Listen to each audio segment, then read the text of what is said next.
Simbora aprender um pouco mais de anatomia? Hoje a gente vai falar sobre plexo braquial, uma estrutura do sistema nervoso periférico responsável pela inervação sensitiva, aferente, também chamado de aferente, e motora, também conhecido como eferente, de todo o membro superior e também de alguns músculos tóraco-apendiculares, isto é, músculos que se originam no tórax, que se originam no dorso e que atuam sobre o símbolo do membro superior e, portanto, atuam também nos movimentos do braço, antebraço e mão.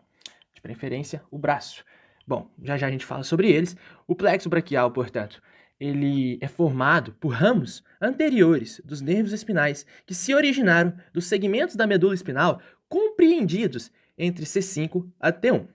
Ok, um nervo espinal, por definição, ele é um nervo misto. O nervo espinal, essa estrutura que eu estou delimitando, é um nervo misto. Isto é, ele tem fibras aferentes, fibras sensitivas, e ele também possui fibras eferentes, isto é, fibras motoras. As fibras aferentes que chegam, elas vão chegar no sistema nervoso central posteriormente, através dessas radículas. Bom, o corpo celular do neurônio dessas fibras está localizado aqui, no gânglio da raiz dorsal.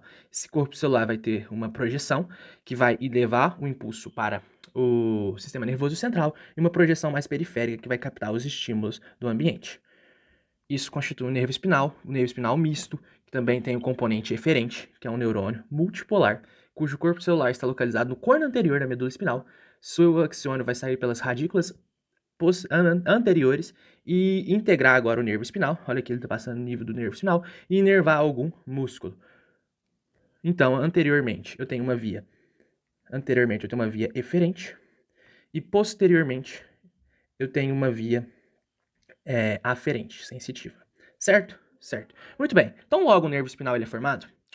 Aqui, ó, o nervo espinal, o seu gânglio da raiz dorsal localizado aqui. Então, logo esse nervo espinal ele é formado, ele vai mandar ramos anteriores e ramos posteriores. Esse ramo posterior, ele vai inervar toda a musculatura e a pele do dorso. Olha aqui, ó, o ramo posterior nessa imagem, inervando a pele e a musculatura do dorso. Essa parte dele não integra o plexo braquial. Portanto, o plexo braquial, formado pelos ramos anteriores do nervo espinal, serão compostos por estes caras aqui, ó. Vamos dar uma olhada aqui então no plexo braquial. Como eu disse, o plexo braquial ele se origina de segmentos compreendidos entre C5 a T1. Só que isso, cara, está sujeito a algumas variações anatômicas.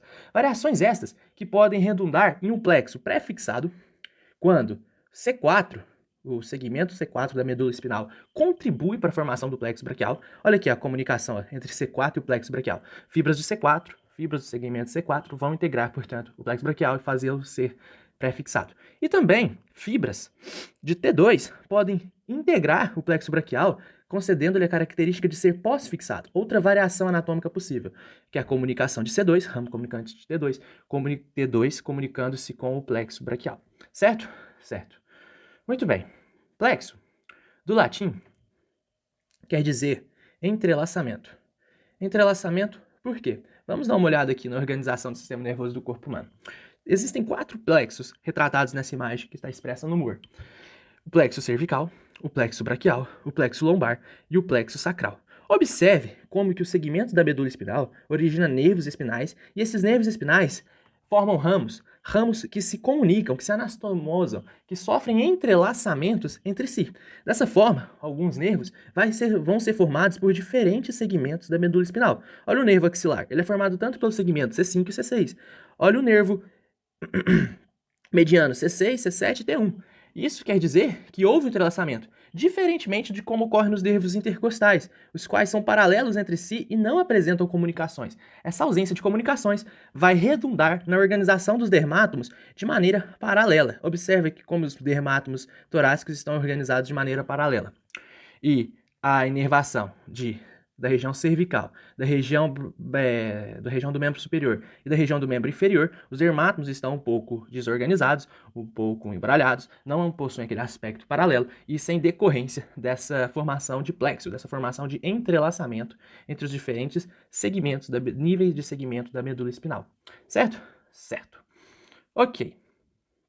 Observe aqui agora uma imagem do plexo braquial. Plexo braquial, aqui ó, a radícula anterior, formando o nervo espinal, a radícula posterior, com o seu gânglio da raiz dorsal, que já foi abordado, que possui o corpo celular do neurônio pseudo-unipolar, que atua na via aferente. E aqui, ó, tão logo o nervo espinal ele é formado, ele já manda aquele ramo posterior para inervar a musculatura, para inervar a pele da região cervical posterior do dorso, certo?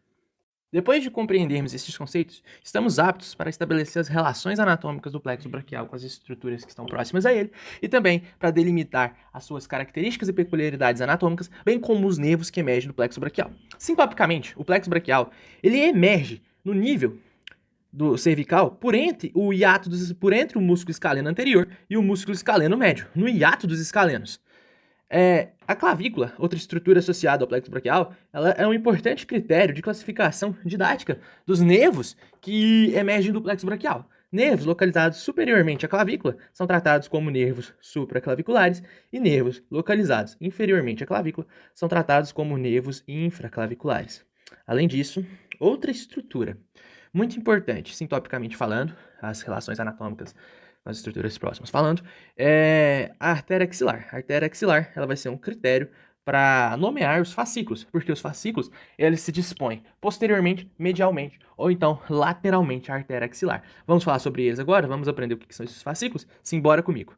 Como eu disse, os nervos espinais vão ter ramos anteriores. Esses ramos anteriores vão formar o plexo braquial. Portanto, em cinza, eu tenho os ramos anteriores dos nervos espinais de C5, C6, C7, C8 e T1. Bom, C5 e C6 se unem para formar o tronco superior do plexo braquial. C7, isoladamente, não forma somente o tronco médio, ele não se une com ninguém em C7. E, inferiormente, eu tenho o tronco inferior proveniente da fusão de C8 e T1. Entrelaçamento, lembra? Estão se fundindo. Agora eu vou ter divisões. Cada tronco vai dar origem a uma divisão anterior e posterior. Então eu vou ter divisões anteriores do tronco superior, do médio e do inferior. E também vou ter divisões posteriores do tronco superior, médio e inferior, certo?